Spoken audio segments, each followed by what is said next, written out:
One need to realize that the biggest footprints of both CO2 and pollution is coming from consolidated markets, consolidated industries. So those are the traditional industries that have been there for a while, like pulp and paper, oil and gas, transport, cement, steel. So you're looking at probably 8 to 10 big industries that are all traditional. There's one exception, which is a relatively new industry. It's the hosting market, but that's also consolidated between Microsoft, Azure, AWS, and a few others. So all in all, whether it's a new or an existing industry that's been there for a long while, these are all consolidated. And when I mean consolidated, I mean they have been there for such a long time that there have been so many acquisitions that you see a market concentration. So typically the world market in all of these 8 to 10 industries is either dominated by less than 20 players, so less than 20 players are 80% of the world volumes, but max up to 200 players represent 80% of the world volumes. It's typically more towards the 20.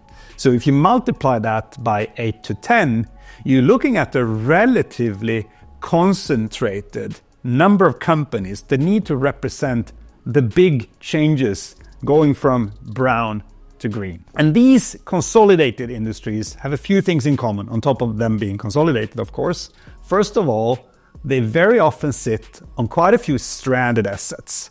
So they've made investments, capex investments in the past, where the write-off times are still continuing for another 10, 15, 20 years. So they can't, from a balance sheet perspective, just shut down certain things they're doing. If they do shut them down overnight, they actually go into a balance sheet bankruptcy.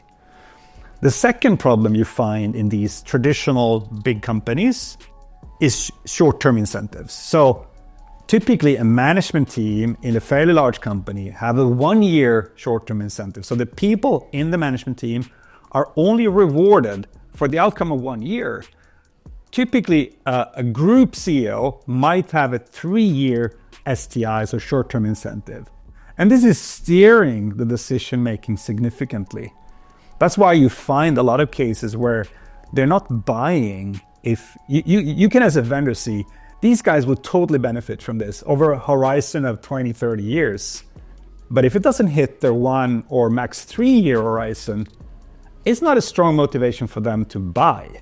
That's important to remember. And typically they see changes on the side, but they also think, well, when this is hitting us hard, I will just switch jobs. A third big thing to consider with the big consolidated industries and the companies in them is that they are typically listed on stock markets. And when you're listed on a stock market, the share is pretty liquid. You can move investments from one company to another. The investors don't benefit either from the long-term perspective because they are looking at the short-term dividends and of course the short-term share price. They move their investment to another company when the problem really hits the fan.